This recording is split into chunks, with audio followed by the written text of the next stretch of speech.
Listo. Bueno, como les digo, la lectura se llama La escuela, el hecho escolar y la comunidad educativa.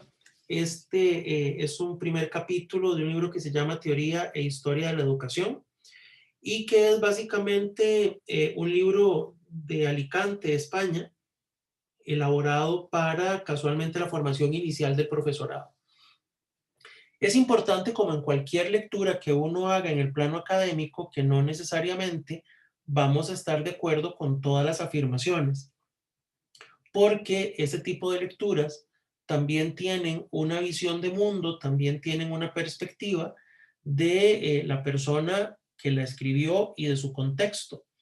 Sin embargo, hay algunas otras cosas que sí son más estándares, que son más comunes, independientemente de que esto sea una lectura, digamos, hecha en España. Lo primero que deberíamos de decir es que la lectura nos propone que la escuela surge como un elemento de socialización y de transmisión cultural, pero en complemento con la labor que inicia la familia. Y ya esto nos posiciona en un sentido de la educación que es a lo largo de la vida y que no comienza en la etapa escolar, sino que comienza en la familia. Y entonces esto nos hace que entendamos que la escuela no es solo un lugar físico, sino que entendamos a la escuela como algo más que un edificio, que una institución, que un lugar físico, sino que entendamos que están involucradas en ella los estilos de enseñanza, ciertos principios, valores, conocimientos e incluso cultura. E incluso hay una frase que la lectura resalta de John Dewey, donde lo que nos dice es que la misión de la escuela es desarrollar en los estudiantes una inteligencia y disposición crítica a fin de que sus acciones sean congruentes como ciudadanos socialmente responsables, bajo criterios éticos, a partir de un ideal de democracia críticamente reconstruido como tradición moral y política. Entonces vean que este pensador, John Dewey, lo que hace es ya indicarme una de las tantas misiones que tiene la escuela o que tiene, no aquí no vamos a diferenciar entre escuela y colegio, sino que lo que estamos entendiendo es esta escuela como una institución de carácter cultural que también, más que un lugar físico, alberga métodos de enseñanza, principios, conocimientos y cultura. Y casualmente hay algunas características fundamentales que tiene la educación como institución. Y estas características podríamos decir que son básicamente de tres tipos.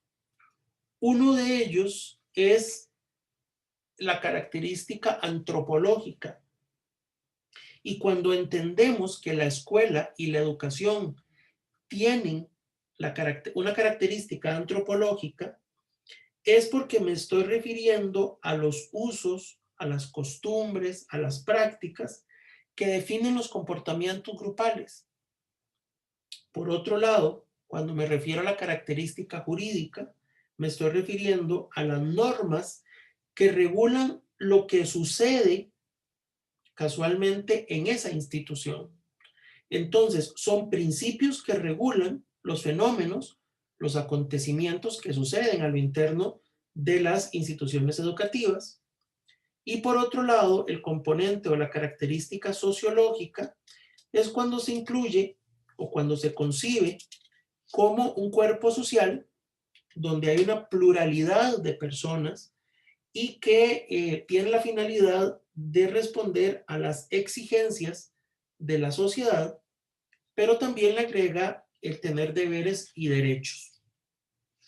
Y entonces el autor nos plantea que las instituciones se establecen como mecanismos de orden social, con el fin de normalizar el comportamiento de grupos de individuos.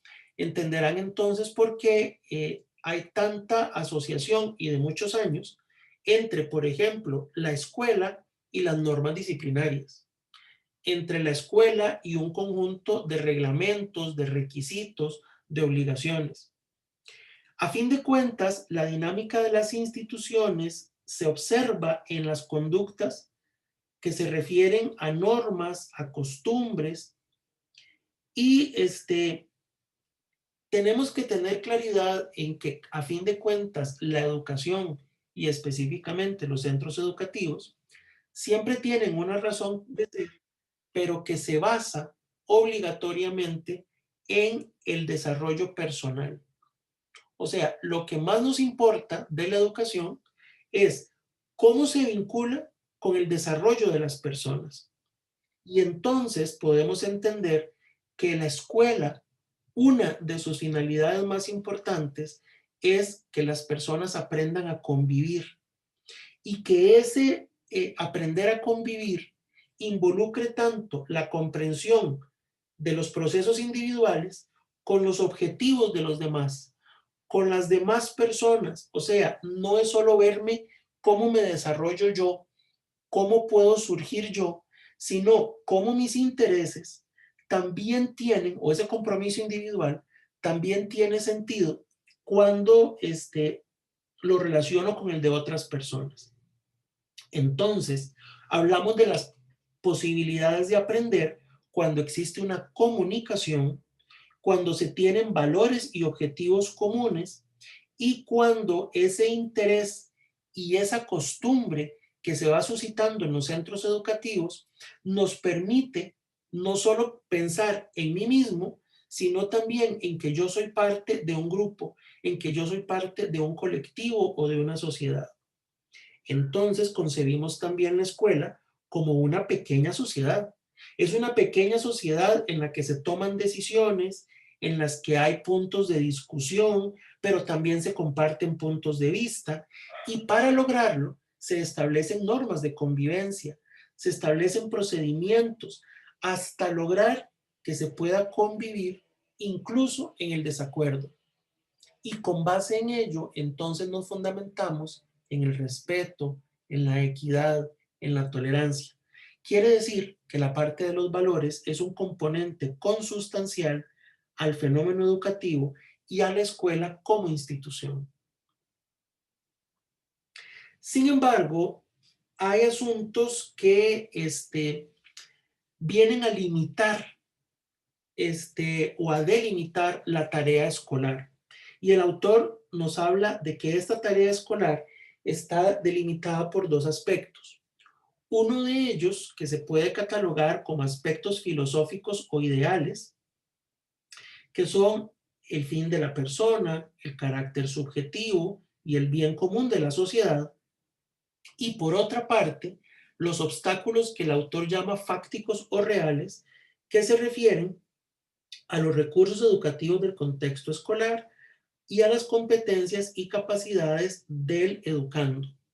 Entonces, vean que la tarea escolar se puede proponer de determinada manera, pero hay aspectos que influyen en ella casualmente por qué se entiende como bien común de la sociedad, qué es lo que la persona pretende, pero también cuáles son esas características y esos recursos que tiene el contexto y que tienen los propios estudiantes.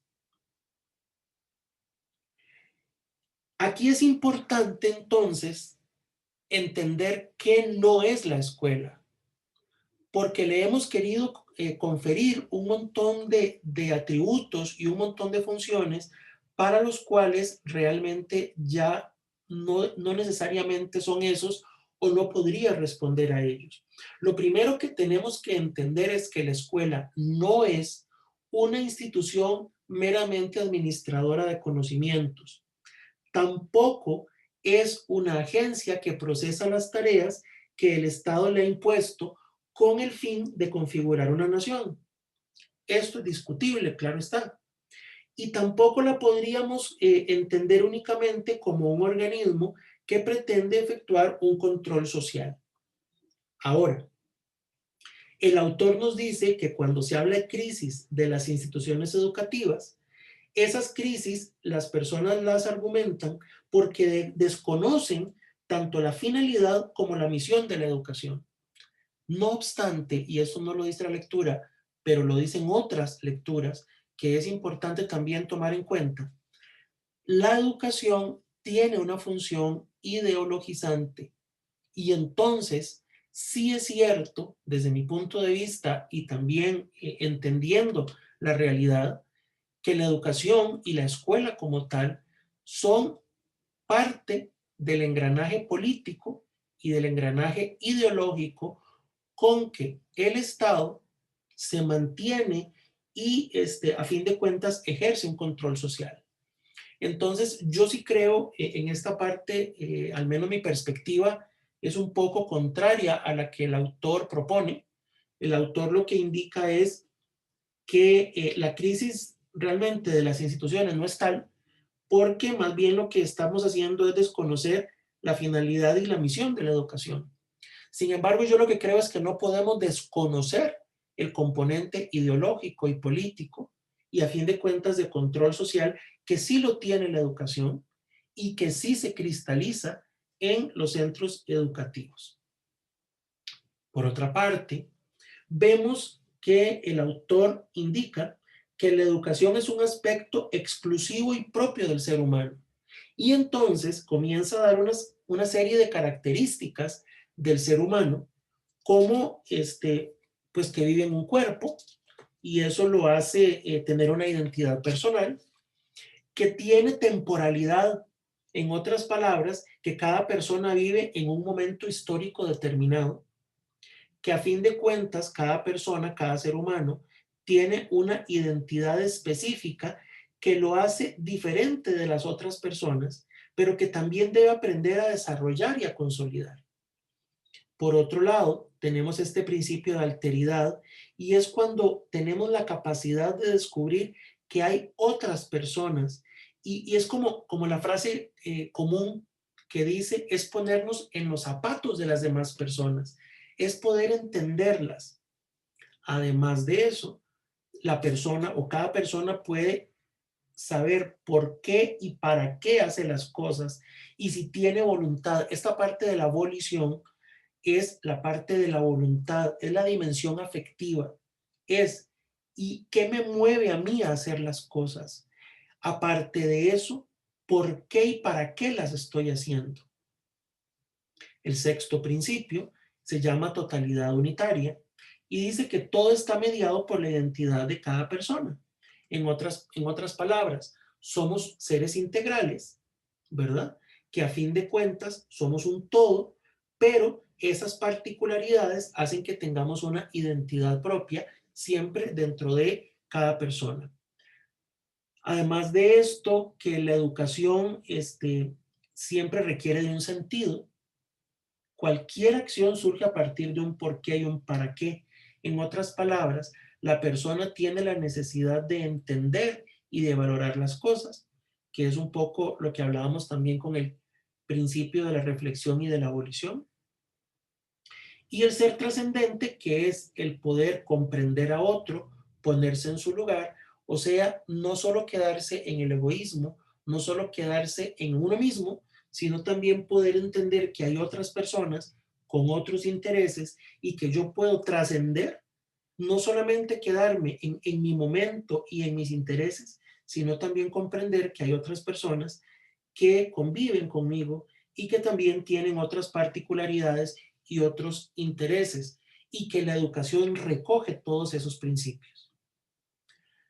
Luego la lectura me habla de dos conceptos diferentes, que son el de educabilidad y el de educatividad. Y me dice que el de educabilidad, o sea, el ser educable, es la capacidad que tiene toda persona para ser influenciada. Y cuando digo influenciada no solamente es por otras personas, sino que también es por agentes, por costumbres, por la sociedad misma. Y ello entonces es lo que facilita que tenga capacidad para aprender. La educabilidad. Este concepto permite que la persona se perfeccione, que se construya a sí misma y que fabrique su propia identidad. Por otro lado, la educatividad es la capacidad que tiene una persona para influir sobre otras. Y entonces, como el ser humano es inacabado, imperfecto, requiere de otras personas para poder adquirir competencias, destrezas, habilidades, cultura y conocimientos. Entonces, es importante que ustedes puedan diferenciar claramente la educabilidad, que es la capacidad donde cada persona puede desarrollar su propia identidad, tiene la capacidad de aprendizaje, puesto que puede recibir influencias de las demás personas y de instituciones y de sociedades y de cultura, y de educatividad, que es más bien cuando una persona influye sobre otras para que estas otras puedan desarrollarse plenamente. Ahora, es importante recordar el papel de la familia, porque la familia es lo que conocemos como la primera comunidad educativa. Existe desde el inicio de los tiempos y la familia es la encargada de los aprendizajes básicos para la vida del individuo, el desarrollo de la personalidad, los primeros pasos en el lenguaje, los sentimientos de afecto, el desarrollo físico, psíquico, las primeras costumbres, las normas de convivencia básicas se desarrollan dentro de la familia.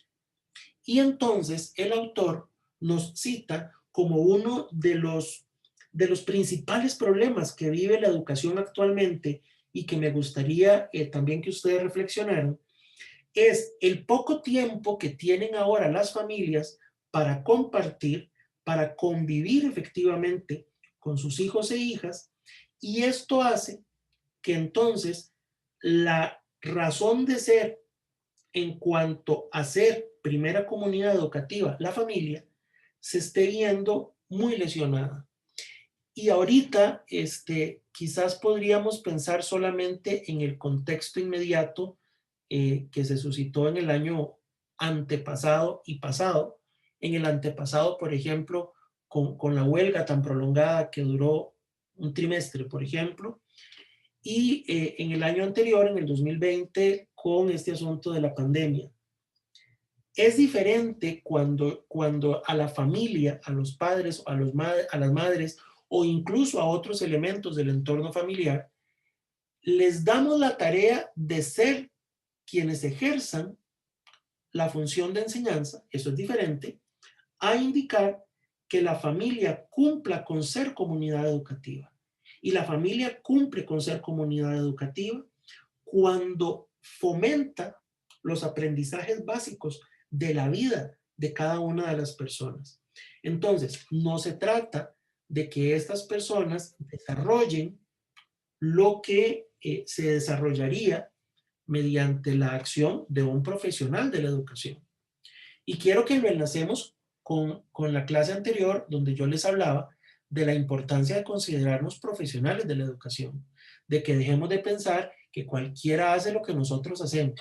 No pasamos tantos años para hacer lo que cualquiera otro hace, sino que para tener el grado profesional y las cualidades académicas para decir cuál es el papel que tiene la familia como comunidad primaria de la educación, cuáles son las responsabilidades que tenemos nosotros como profesionales en este ámbito y cuál es la carga, cuál es la responsabilidad y cuál es el desafío que cada uno de los estudiantes también tiene.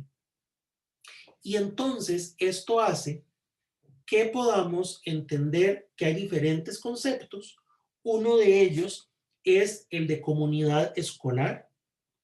Esta comunidad escolar, en un sentido amplio, claro que incluye a la familia, pero también incluye a diferentes elementos del centro escolar, como profesores, personal auxiliar, orientadores y orientadoras, asistentes de dirección, subdirectores, directores y directoras de centros educativos, supervisores, que ya estos se consideran agentes externos de carácter institucional. Pero también están las municipalidades, también están asociaciones juveniles, están empresas, eh, están organizaciones no gubernamentales que también conforman parte de la comunidad escolar. A fin de cuentas, los centros educativos lo que tienen como misión base es crear un ámbito donde la convivencia sea posible. Y es parte de lo que, si desde la familia se impulsa, la persona va a entrar sin mayores conflictos a convivir con personas que le son desconocidas. Cuando la familia no fomenta esto, la persona comienza cada vez a tener más problemas para poder convivir con quienes no conoce y para poder no solamente eh, compartir con ellos, sino también entender que hay intereses personales, pero también intereses colectivos. Y entonces la persona va aprendiendo desde la casa y en los centros educativos a ir tomando decisiones de manera responsable, a ir actuando sabiendo que todo acto o que toda acción tiene consecuencias en su vida y en la de los demás, y además de eso, comienza a necesitar hacer las cosas porque tiene sentido hacerlas. O si no lo encuentra, a preguntarlo. Esto es lo que debemos fomentar y no solo me refiero a preescolar y no solo me refiero a primaria, sino a lo largo de todo el sistema educativo nacional. En todo momento tenemos que fomentar esto. Hay algunos otros conceptos de interés que no quiero que los pasen desapercibidos y que también están reflejados en la lectura, como son el del naturalismo antropológico, el de la coerción educativa y el de la antropología realista. Y entonces, esto el autor lo toma pues como algunos problemas con los que la educación y con los centros educativos se están enfrentando. En particular, el naturalismo antropológico es el que concibe que el ser humano es radicalmente bueno y perfecto, que no tiene tendencias negativas, y entonces el autor habla de que hay una confianza ingenua en que la persona se desarrolla buena, que espontáneamente este, quiere las cosas y lo hace siempre con una buena pretensión. Y el problema que este naturalismo antropológico tiene es que está presentando cualquier tipo de autoridad educativa como un abuso, tanto de los educadores como de las instituciones. Y esto hace que entonces la familia como tal disminuye en sus intentos por establecer hábitos sociales básicos, por fomentar la convivencia, porque se concibe todo como una falta de respeto a la propia, digamos, actuación espontánea del estudiante. Por otro lado, otro concepto de interés es el de coerción educadora o educativa. Dice el autor que esta coerción es como un tipo de empujón que cada estudiante requiere cuando se empeña en mantener una posición personal que está opuesta a los objetivos que la educación tiene para las personas. Entonces, si la persona no quiere cambiar, si la persona se empeña en que la educación no le va a servir para nada y que a fin de cuentas todo se aprende en la calle y lo que dice en la universidad de la vida, bueno, es que hay cosas que aprendemos, sí es cierto, durante la vida, pero también hay conocimiento sistematizado que aprendemos en los centros de educación. Y aparte de ello, esta función de convivir con otras personas es parte de lo que se propone en los centros educativos. Y el autor entonces nos habla de esta coerción cuando dice, bueno, es como un tipo de empujón. Si la persona se empeña en mantenerse en que la educación no le está funcionando o en mantener actitudes contrarias a los objetivos de la educación, entonces hay un empujón que se llama coerción y que son mecanismos que el docente y otros actores, como por ejemplo orientadoras, orientadores, auxiliares administrativos, los propios directores o directoras de centros educativos, pueden también ejercer para enrumbar, para orientar al estudiantado. Por otra parte, el concepto de antropología realista ve en el ser humano inclinaciones positivas que conviene desarrollar y estimular, pero también toma en cuenta que hay inclinaciones negativas que se tienen que mantener, que se tienen que combatir. O sea, no se pueden pasar de lado, sino que más bien al oponerse al buen desarrollo humano, este principio de la antropología realista lo que dice es, bueno, las personas tenemos estímulos buenos, tenemos inclinaciones positivas, pero también hay inclinaciones negativas que debemos combatir en el sistema educativo, que no podemos pasarlas por alto y que a fin de cuentas, todo este tipo de cosas, si no se toman en cuenta, hacen que los centros educativos se vuelvan innecesarios, hacen que el llegar a ellos no sea necesario, sencillamente porque si lo que vamos es a que nos repitan lo que ya hemos leído o a mantenernos en una posición que no cambie para nada y que no nos obligue a reflexionar, pues entonces esto lo que nos da es más bien promover un estilo de vida fácil donde la autoexigencia no se fomenta. ¿Qué es lo que pasa con esto? Entonces comenzamos a ver a un personal docente pasivo, desganado, que no se concentra, donde ya la gente se siente impotente por tanta indisciplina, porque se impera el desorden, porque ya no se trata entonces de conseguir que los alumnos aprovechen las clases, porque ni siquiera se tienen las condiciones mínimas de atención. No sé si ya les ha pasado, si han tenido en su práctica docente o si han tenido oportunidad de dar clases, lo terrible que es intentar explicar y compartir lo que uno sabe con gente que ni siquiera presta la mínima atención. Bueno, casualmente, estos conceptos y otros que el autor nos propone, lo que dice es que debemos tomarlos en cuenta y tenemos que fomentarlos para casualmente no caer en uno de los extremos, como él llama, que es la violencia escolar. Y él indica que la violencia escolar es un fenómeno al cual no se le ha dado la debida importancia, que no se ha trabajado en su eficaz erradicación y que lo que pasa es que la escuela es el reflejo de lo que pasa en la sociedad. Entonces, ¿qué sucede?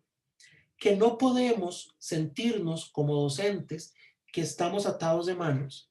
No podemos pensar que nuestra labor única es nada más llegar a dar clases de nuestra propia materia, sino que entonces tenemos que convertir nuestras aulas en espacios de convivencia. No podemos ignorar a nuestros estudiantes, no podemos permitir que nuestras lecciones sean durante la presencialidad o en la virtualidad, no podemos permitir que se conviertan en espacios de burla, de falta de atención o de poca participación. Además de esto, el autor lo que también nos indica es que ha habido también otros fracasos u otros fallos u otros problemas con la educación que lo que nos ha hecho es pasar del desprestigio de la labor docente a algo que es el activismo con tal de sobrellevar, digamos, ese tipo de problemas. Y entonces dice que las explicaciones del profesor, el estudio de libros, la memorización de contenidos, o incluso cuando se ponen ejercicios de aplicación en gran cantidad, dice que eso ha caído en tal desprestigio que lo que nos dedicamos básicamente es a una metodología basada en el activismo. Es en el hacer, en la parte dinámica, en que la gente se distraiga, que vacilen un rato, pero nos olvidamos muchas veces del contenido. Entonces aquí viene un aspecto por llamar la atención y es en cómo poder, sin caer en el activismo, lograr que las personas se mantengan activas. Y no es lo mismo. El activismo es el realizar actividades sin un propósito claro, sino que nada más como un aspecto meramente de diversión, de juego. Por otra parte, cuando decimos que queremos personas activas, es personas que se involucren en lo que estamos explicando, en lo que pretendemos desarrollar con un propósito y para que puedan también reflexionar. Y el autor insiste entonces en que hay ciertos fallos en el sistema educativo. Por ejemplo, cuando hemos bajado la apelación al esfuerzo personal del alumno. No podemos decir que todo es fácil. No podemos decir, "Ah, eso es tan fácil que cualquiera lo logra". No, tenemos que enfatizar más bien en el esfuerzo personal. Es algo que para nuestras propias vidas también es importante. A nosotros nos pasa, a todos nos pasa. Lo que es demasiado fácil, llega un momento en el que nos aburre, en el que ya no lo queremos más. En cambio, valoramos mucho por lo que hemos batallado, por lo que nos cuesta, por lo que nos costó sudor, sangre y lágrimas. Y esa parte, si seguimos más bien diciendo que es que no hay que esforzarse o permitiendo que las personas decaigan en su esfuerzo, es un fallo que el sistema educativo va a tener y que tiene consecuencias directas, incluso no solo en el estudiantado, sino en ustedes como profesores, en nosotros como un equipo docente, que cada vez nos vamos a sentir más desmotivados y más innecesarios en un proceso educativo. Además de esto, el autor también señala la optatividad excesiva en los estudios cuando creemos que el alumno es quien define o puede establecer a su gusto qué es lo que tiene que aprender y qué es lo que no. Una cosa es tomar en cuenta los intereses del estudiantado y otra cosa es que la persona, estudiante, comience a decir qué es lo que quiere aprender y qué es lo que no. Primero, porque en etapas iniciales uno desconoce muchas cosas y porque uno entonces también puede entender que los primeros años de los sistemas educativos se dedican a que las personas conozcamos cosas, a que sepamos que existen. Y cuando tenemos claridad de que existen, ahí es donde viene la parte de nuestro interés en ver en cuáles de ellas queremos profundizar. Pero yo no puedo ponerle a alguien nada más digamos, pretensión idealista utópica de que el currículo sea diseñado por el estudiantado completamente. Creo que es una exageración porque no necesariamente uno como estudiante puede saber cuál es todo el amplio espectro de conocimientos para decir quiero esto y no quiero lo otro. Incluso ustedes se pueden dar cuenta en sus propias carreras que a veces uno le dicen, bueno, es que en la escuela y en el colegio uno tiene que aprender materias y llevar materias por obligación, pero ya en la universidad uno se va a dedicar a lo que a uno quiere y a lo que a uno le gusta. Esto último es falso y ustedes ya lo estarán viviendo y lo habrán vivido ya 3, 4 años. ¿Qué sucede? Que aún en la misma universidad uno debe llevar asignaturas, materias, como le quieran llamar, bloques incluso, donde uno dice, bueno, es que yo no hubiera querido esto o esto no me gusta. Bueno, pero es parte de la formación y lo que tenemos que ver es cuál es el sentido de que nuestra formación académica incluya esos componentes. No se trata solo de limitarlos, no se trata solo de eliminarlos, sino que nosotros, como responsables académicos también, podamos entender y por qué está eso ahí. Y por qué en mi carrera me están obligando a llevar tal o cual curso. Por otro lado, tenemos lo que el autor llama el principio de comprensividad. Y aquí esto puede suscitar o debería suscitar críticas o incluso un posicionamiento reflexivo. El autor toma el principio de comprensividad como un fallo del sistema educativo. No necesariamente deberíamos estar de acuerdo con él. Acuérdense que las lecturas estaremos de acuerdo con algunas cosas y no necesariamente en otras.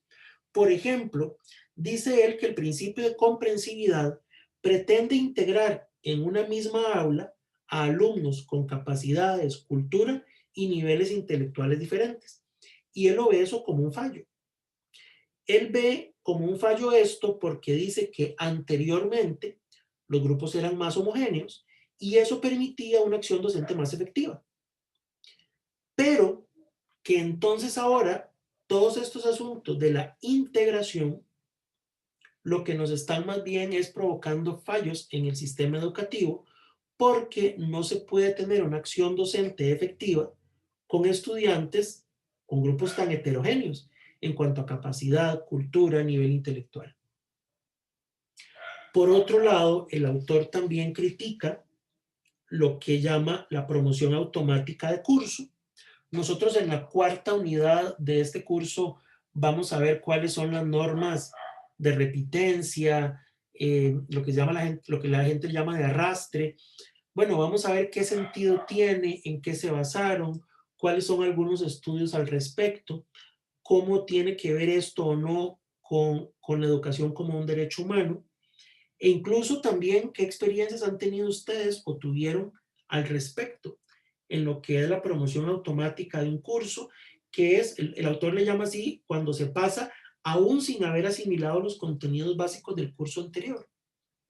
Y cuando uno lo ve en el sistema educativo costarricense, entonces uno lo que dice es, bueno, pero es que podía, vamos a ver, hay gente que dice, yo no tengo por qué repetir todas las asignaturas, incluso aquellas que gané.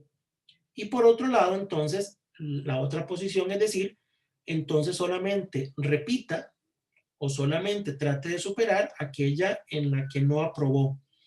Sin embargo, tenemos que entender que el sistema educativo, tanto de primaria como de secundaria, no es como el universitario, que está estructurado en cursos. Y esos cursos tienen créditos y esos créditos también corresponden a diferentes horarios. Las escuelas y los colegios en el país no están estructurados de esa manera, sino que están estructurados en grupos correspondientes a niveles. Entonces hay 7, 8 grupos de octavo, 9, 10 grupos de noveno. Y entonces yo no puedo mezclar horarios, o porque no están establecidos legalmente así, para poder pensar qué es lo que pasa con estudiantes que tienen matemática de noveno, pero español de octavo, o ciencias de décimo y a fin de cuentas inglés en noveno. Ese tipo de situaciones son las que vamos a estudiar un poco más en la cuarta unidad del curso.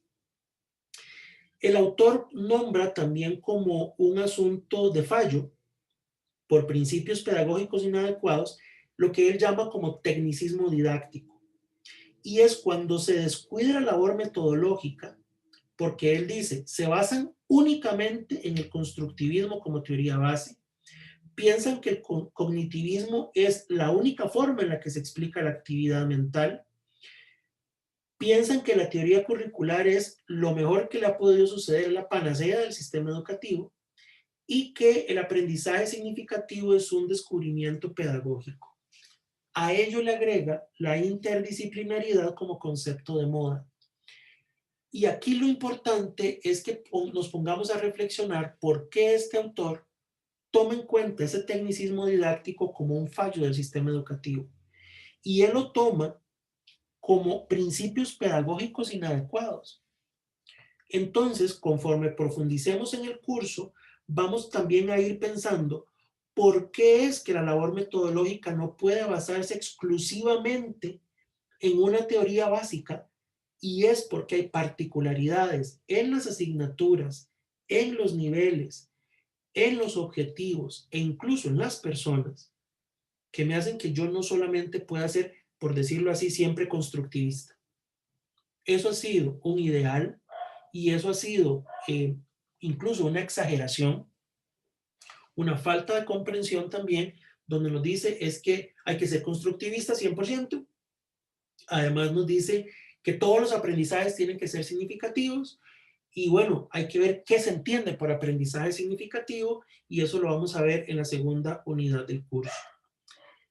Un sexto fallo del sistema educativo por principios pedagógicos inadecuados que el autor señala es lo que él conoce como una democratización excesiva de las instituciones docentes.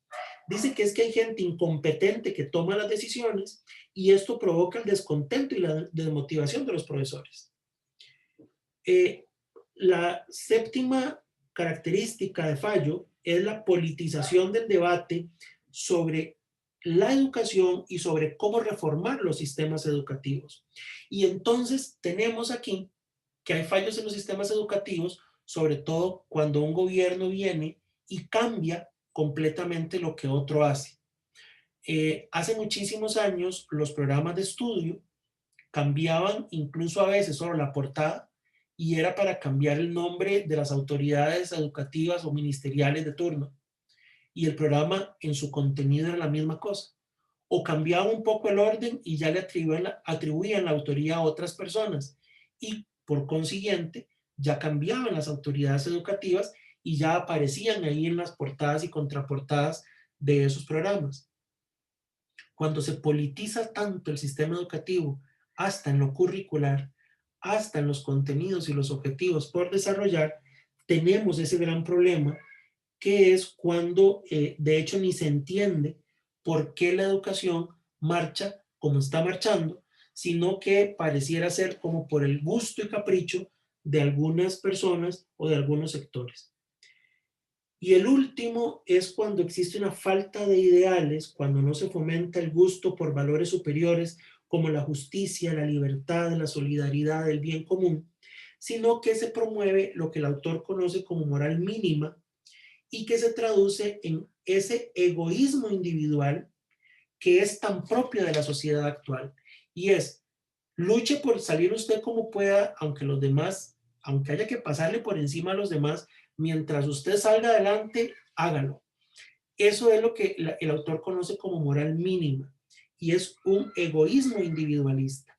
Es cierto que tenemos que ver por cada uno de nosotros, pero tenemos que entender que cada uno de nosotros se desarrolla en convivencia con otras personas. Luego el autor habla de que etimológicamente el término educación proviene de dos palabras que son educere y educare. Cuando habla de educere, dice que educere es guiar, conducir, y en otras palabras es el proceso de desarrollo integral del potencial, o sea, la parte de la individualización. Esa es la parte del educere.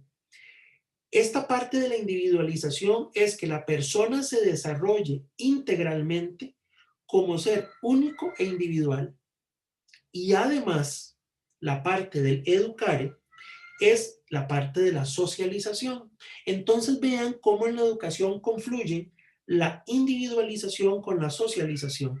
La parte de educare son las influencias externas que tienen como objetivo que la persona pueda tener un acervo cultural que le permita adaptarse y ser parte de una sociedad. Repito entonces, el educere es el proceso que permite que cada persona se desarrolle como única e individual, perdón, y educare es propiamente el proceso de socialización donde también hablamos de que la cultura sea aprehendida por cada persona de tal manera que pueda formar parte de la sociedad. Hay algunas características que también se le atribuyen al concepto educativo y que son bastantes: el perfeccionamiento, donde cada persona debe desarrollar su propio potencial. La educación como tal es algo intencional, o sea, se realiza de una forma consciente para conocer la realidad que circunda, o sea, no se hace a lo que salga, tiene una intención. Además, la integralidad es cuando se considera a la persona en todas sus dimensiones: cognitiva, afectiva, social, física, ética. También tiene un factor de influencia, que es cuando una persona influye sobre otra, pero la educación además de eso le agrega la libertad y la dignidad. La gradualidad, que es que se estructura en orden con distintos niveles de complejidad y exigencia. Además de ello, tenemos el factor de comunicación, que es el que permite que se mantengan las relaciones sociales con normas y valores. Luego hay un proceso activo, que es el que debe asumir el estudiante en el proceso organizado y sistematizado que el educador le establece, donde lo que quiere es que el proceso de aprendizaje se produzca de forma óptima. El antepenúltimo es la personalización, que es que cada persona obtenga las competencias necesarias para poder desenvolverse, adaptar, modificar o crear entornos culturales nuevos. que adquiera capacidad de juicio crítico, razonamiento, creatividad, siempre tendiendo a la autorrealización. Y dice el autor que si esto no se da, lo que tenemos es un simple entrenamiento o adiestramiento, e incluso una palabra bastante fuerte que es adoctrinamiento. Si la persona no tiene esta capacidad de juicio crítico, si la persona no pone en cuenta o no toma en cuenta el razonamiento y su capacidad, su competencia para modificar y también para adaptar y desenvolverse en el ciclo o en el círculo, perdón, social en el que debe desenvolverse, lo que está haciendo es entrenada, adiestrada o adoctrinada. Y la educación no pretende eso. Por otro lado, la socialización nos dice que la educación es un medio que transmite cultura, lenguaje, costumbres, habilidades profesionales, principios, normas, valores, que le permitan a cada persona formar parte de esa sociedad. Y estos valores son una serie de principios que le dan sentido a la educación en su búsqueda del bien común y del modelo de persona y de vida de esa persona. Otro de los aspectos que también es importante resaltar son las dimensiones que tiene la educación. Y en particular, el autor habla de 4 dimensiones. La dimensión moral, que es aquella que permite que las personas resuelvan de modo responsable y autónomo los conflictos que se les presentan. Lo más importante de la dimensión moral de la educación es que impide la manipulación y la ignorancia. No se trata solo de los prejuicios que ya yo traiga como persona.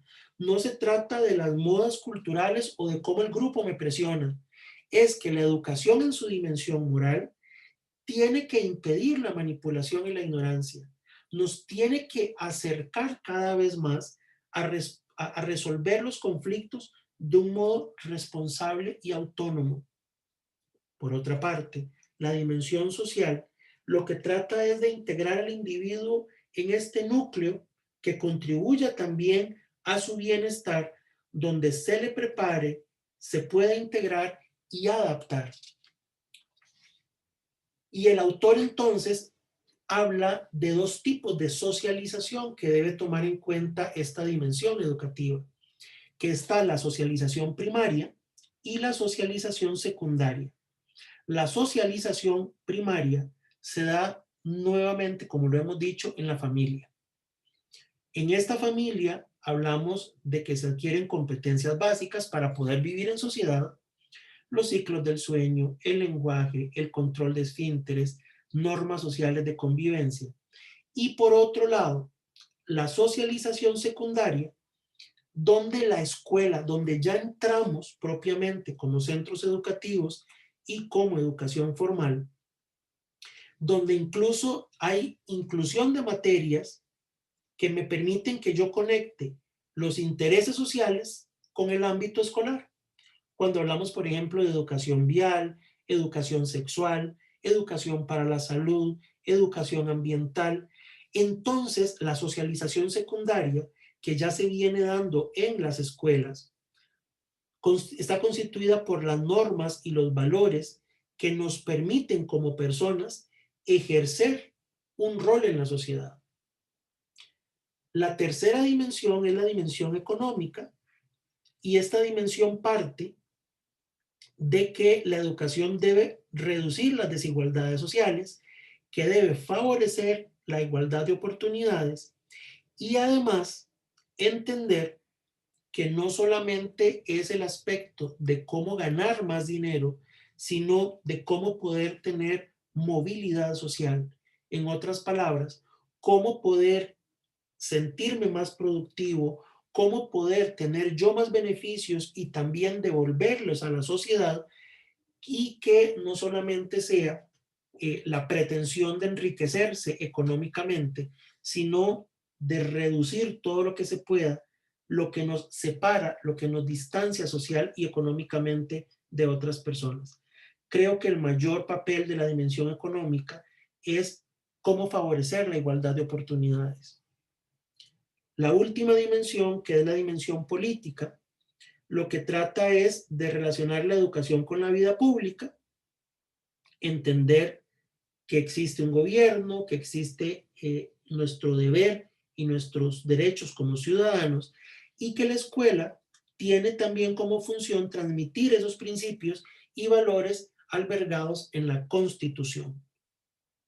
Luego de ello, el autor habla de una serie de principios, muchos de ellos son propiamente o internacionales o españoles.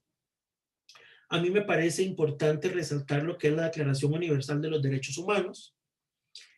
El segundo aspecto que el autor habla es de la Constitución española, pero prefiero traerlo a lo que es el artículo 78 de la Constitución Política de Costa Rica, que nos dice la educación preescolar, general básica y diversificada son obligatorias y en el sistema público gratuitas y costeadas por la nación.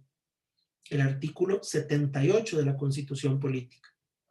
También está la Convención de los Derechos del Niño, está el Plan de Acción Integral de la UNESCO, el Informe de Educación para Todos de Jacques Delors de 1990, el Foro Mundial sobre la Educación de Dakar del año 2000,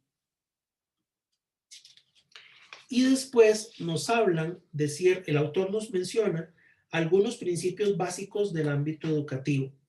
Por ejemplo, la individualización, que es un componente que toma en cuenta las características de cada persona, sus actitudes, aptitudes, necesidades, intereses, limitaciones, pero para potencializarlos. No es para quedarme en qué es lo que esa persona y cómo la diagnostico y qué tiene de limitaciones y qué tiene de intereses. Lo que queremos siempre es desarrollar al máximo lo que cada persona le es posible hacer.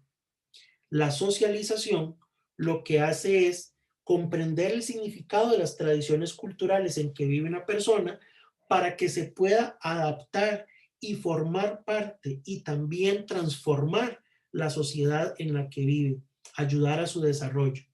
La autonomía es cuando en el ámbito educativo proponemos que la persona tenga un autocontrol, que pueda adoptar acciones propias según los objetivos que se propone, pero siempre vinculado con la autorrealización. La educación debería pretender que cada persona aprenda a elegir, a aceptar, a decidir por sí misma. No es actuar de manera egocéntrica o con algún tipo de egoísmo.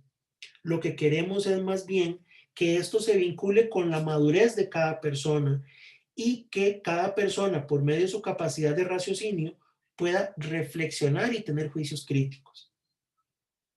La actividad lo que nos dice es que siempre en el ámbito educativo las acciones tengan un carácter formativo, que estén planificadas, que tengan objetivos, que supongan la optimización de las capacidades de la persona. Y entonces el estudiante responde involucrándose en actividades cooperativas, en resolver problemas, en generar y organizar actividades, en tener un intercambio continuo de ideas, en interactuar con el medio. Y esto también se logra con creatividad, donde pretendemos que se valore la fluidez, la flexibilidad, la originalidad y la innovación. Cuando hablamos de innovación, quizás de una manera muy simple, es dar soluciones nuevas a problemas que ya existen. La innovación no se trata de inventarse nuevos problemas. La innovación es buscar nuevas soluciones a los problemas que ya tenemos. Y la participación es cuando nos involucramos al convivir, socializar y colaborar para el logro del bien común. Entonces, los fines de la educación, algunos de ellos, como los trascendentes, van más allá de las personas, se relacionan con la cultura y la sociedad. Otros son inherentes a la persona y tienen que ver con su desarrollo y su subjetividad. A fin de cuentas, estos fines son políticos, responden a ciertos intereses, a ciertos esquemas de poder. También tiene un fin social, que es preparar a la persona para la vida en sociedad, y el fin cultural, donde se transmiten esas prácticas culturales de una generación a otra, pero para razonar y para plantear que la cultura es algo vivo y dinámico. Cuando hablamos de cómo configurar o cómo enterarnos de que hay diferentes tipos de educación, entonces podemos entender que hay 4 criterios que nos permiten diferenciarlos. El primero de ellos es la estructuración y de la forma en la que se organiza la praxis educativa.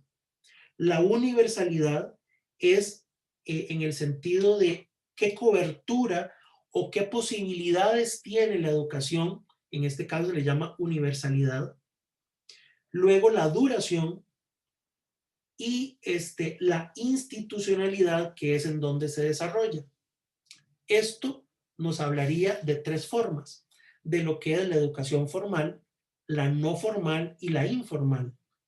Y entonces yo he querido compartirles este cuadro donde creo que, por lo menos en cuanto a esos 4 criterios, se nos puede resumir muy claramente eh, cada uno de los 3 tipos de educación. En la educación formal, hablamos de que hay un alto nivel de estructuración. Esto es sumamente importante.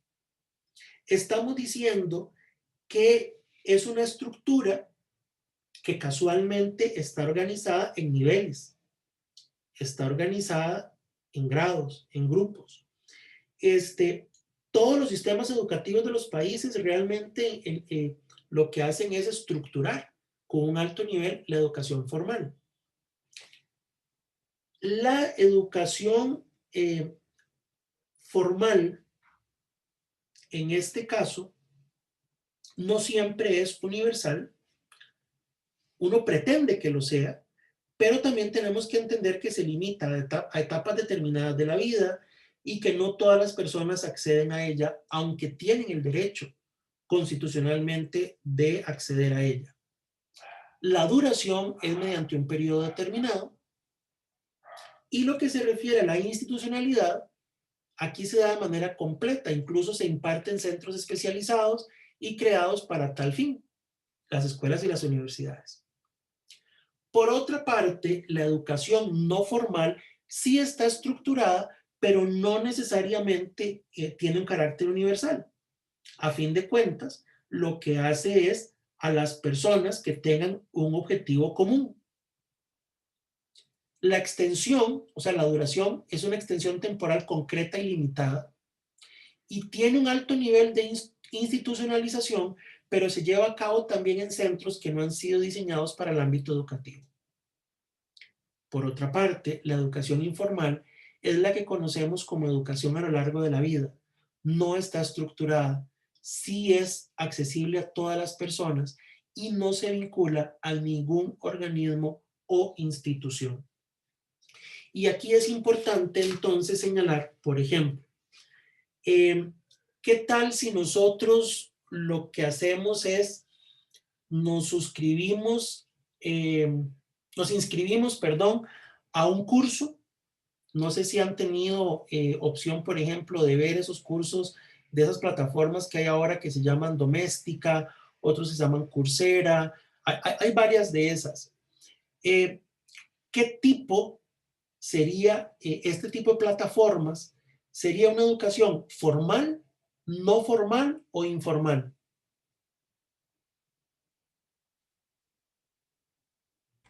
Y en ese caso sería no formal. Serían no formales. Sobre todo porque, muy bien, Carlos, porque responden a pretensiones que tienen mucho que ver con carácter instrumental, con un objetivo común.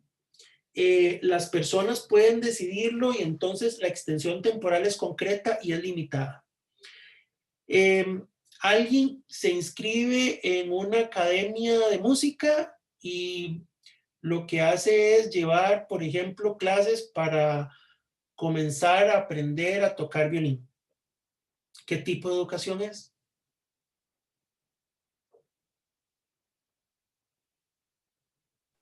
Informal también. ¿Perdón? No formal, perdón. Sería no formal. La persona, aunque tiene un cierto nivel de estructuración, la extensión es temporal, es limitada y se basa casualmente en los objetivos que esa persona tenga. Este, supongamos que una persona muy pequeña se le está enseñando y aprende a lavarse adecuadamente los dientes y a tener hábitos de higiene bucal. ¿Qué tipo de educación es? ¿Formal, no formal o informal? Informal. Muy bien, informal. Es algo que no está vinculado a un organismo, a una institución, se da a lo largo de la vida, incluso etapas tempranas, pero todas las personas pueden acceder a ella porque tenemos como base a la familia como comunidad educativa primaria. Me gustaría entonces ahorita que propongan por audio o por chat algunos otros ejemplos, por ejemplo, de educación informal. Comencemos con educación informal. Propongan, por favor, algunos ejemplos, por audio o por chat. Les agradezco. Profe, pero en ese caso, digamos, la informalidad depende de cada contexto en donde viva la persona o no. Porque, por ejemplo, no es lo mismo que, digamos, en una comunidad pesquera vayan las personas y entre ellos van aprendiendo a pescar, dado la comunidad, que es lo que se ve ahí, que no sé, en algo más en la ciudad, no sé, como, ¿qué podría ser? No sé, hacer fila para tomar el bus y demás. O sea, depende del contexto inmediato de la persona. Claro que el contexto siempre tiene esta función mediadora entre el tipo de educación. Sin embargo, por ejemplo, si es una comunidad pesquera, usualmente a la gente se le enseña, si es propiamente la práctica y es una práctica muy cotidiana, usualmente a ellos se le puede llamar educación informal. Sin embargo, cuando ya comenzamos a que tenga cierto grado de estructura y cuando ya, digamos, no es para toda la gente, sino para aquellos que tienen o el interés o la necesidad, le hablaríamos de una educación no formal. ¿Algún otro ejemplo que quieran dar de educación informal? Pueden ser hábitos de higiene, normas de respeto hacia los demás, muy bien. Y eso vean que se da en el seno familiar, en lo que se llama socialización primaria, ¿verdad? Sobre todo. La educación informal, insisto, es lo que conocemos como el aprendizaje a lo largo de toda la vida. ¿Algo más? Cuando un niño o niña aprende a comer o a caminar, claro, aprender a amarrarse los zapatos. Este tipo de cosas que son rutinarias, después lo son, que deben aprenderse con ciertas habilidades y que involucran ciertos procedimientos o incluso técnicas. Cuando incluso alguien quiere usar una corbata, por ejemplo, tiene que aprender y hay diferentes tipos de nudos y hay diferentes estilos. Bueno, eso es parte de una educación informal. ¿Qué pasaría si alguien lleva un curso de etiqueta y protocolo? ¿Qué tipo de educación sería? Y no formal porque de acuerdo a alguna necesidad en específico. Perfecto, muy bien. Sería no formal porque la persona o el grupo de personas la buscan, perdón, porque tienen esa necesidad y van a recibir la formación en esa área. Dice, informal también puede ser como cuando alguien aprende un oficio de forma empírica, es decir, trabajando en eso mismo, o eso sería no formal. Vamos a ver, el aprender con base en la práctica lo podríamos catalogar como algo informal, mientras que lo que tengamos es algo que no mueva a la persona necesariamente o por una necesidad o por un bien personal, digamos, sino porque es un aspecto práctico. Entonces, aquí lo que estaríamos hablando es de la practicidad. Ahora, podría también tomarse como algo no formal en el sentido de que estamos aprendiendo el oficio, pero cuando ya lo llevamos a un proceso educativo que, si bien es cierto, es no formal, tiene cierto nivel de estructura. Por otro lado, dice, en Estados Unidos existe mucho el homeschooling o educación en el hogar. No sé si será considerado como educación informal.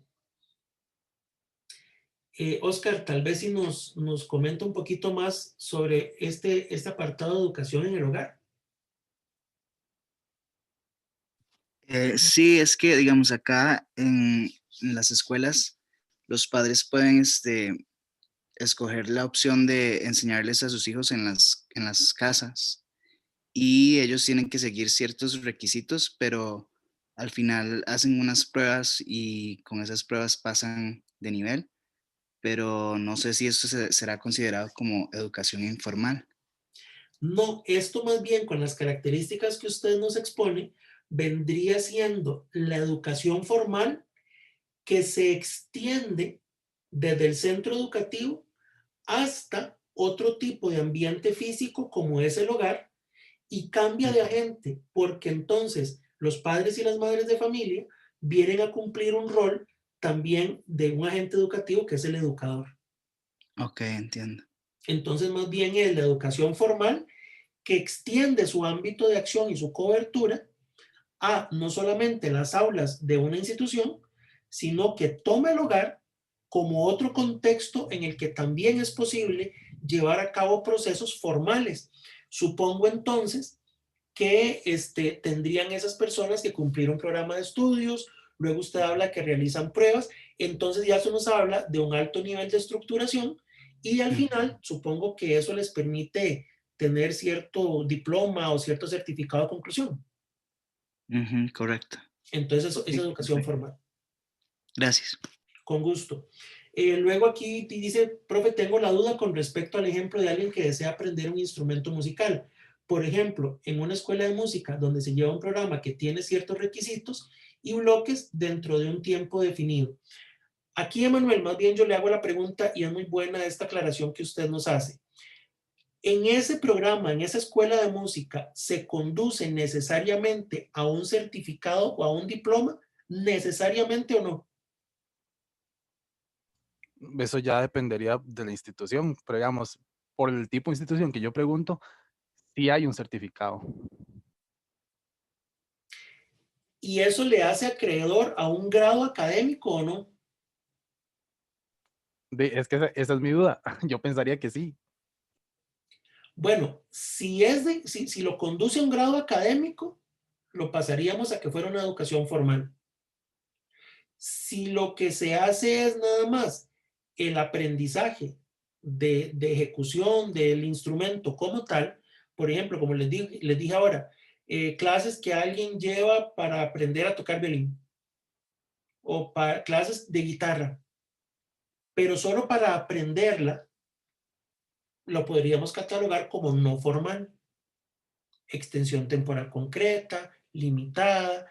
Hay instituciones, pero no necesariamente tienen ese componente de diseño de ámbito educativo, pero si necesariamente ya esto hace que la persona obtenga un grado académico, que requiera, o sea, que requiera una estructura que vaya por etapas, por niveles, como usted lo dice, que son bloques que tienen ciertos requisitos, ya esto nos enrumbaría más a la parte de educación formal. Entonces, yo no puedo nada más decir, aprender un instrumento, ¿qué es? Sino, muy bien hace usted, donde lo contextualiza y ya nos habla, bueno, que es una escuela, que es un programa dentro de esa escuela. Entonces, habría que ver, porque igual ustedes en la parte de educación musical, pues en la escuela de música, perdón, ustedes tienen programas, pero que son educación formal, que es muy distinto, por ejemplo, a ciertas academias que lo que hacen es propiamente en la ejecución de esos instrumentos, donde ya pasarían algunas de ellas a ser no formal. No sé si eso queda un poco más claro entonces, Emanuel. Sí, sí, pero ya quedaba cuaja la duda.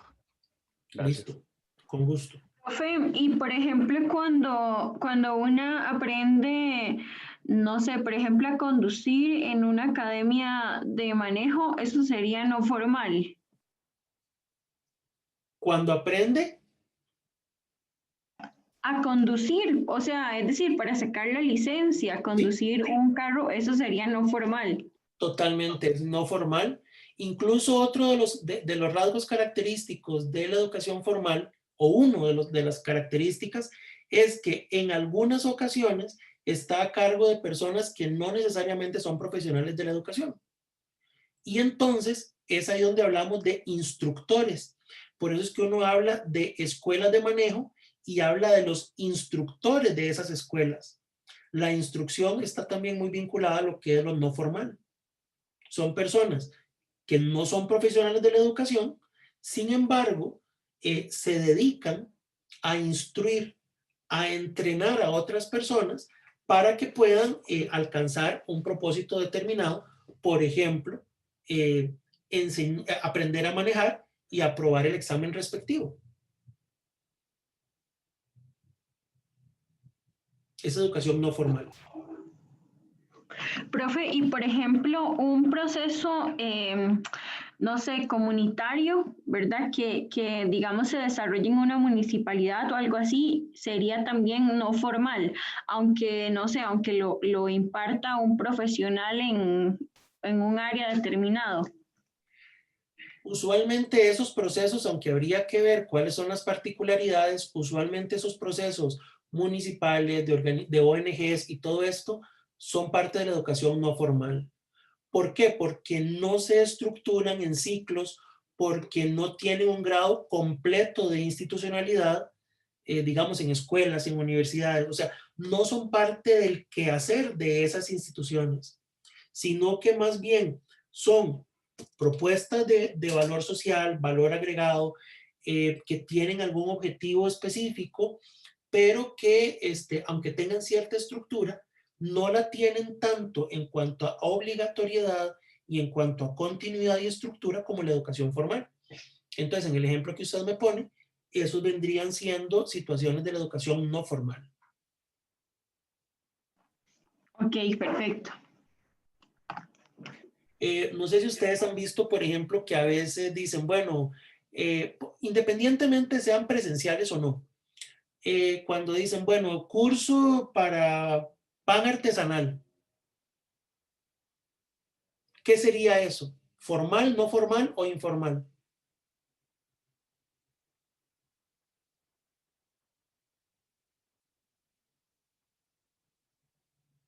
Muy bien, Gloriana, no formal. María Fernanda, muy bien. Es no formal. Ahora, que le dicen a uno, cuando usted termine este primer curso de panadería artesanal básica, luego sigue un curso de panadería sofisticada, europea, ¿verdad? ¿Qué sería entonces esto? ¿Formal, no formal o informal? Exactamente, muy bien. Se mantiene siendo no formal. Entonces, hay un cierto nivel de estructura. Me están hablando primero de que tengo panadería artesanal básica y que después voy a pasar a un tipo de panadería más sofisticada o más internacional.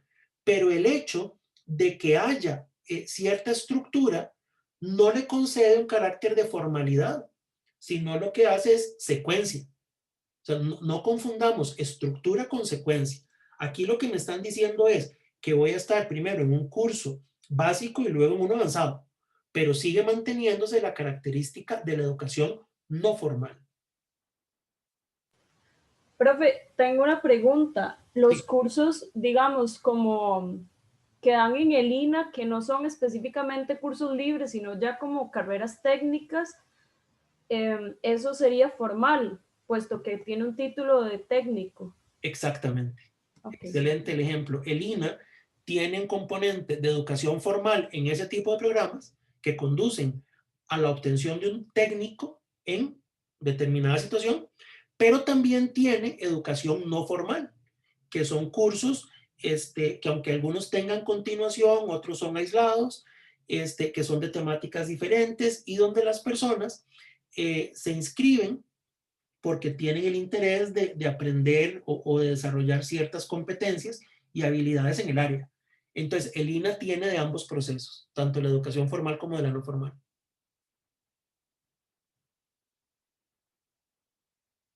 ¿Queda claro? Sí, gracias. Con todo gusto.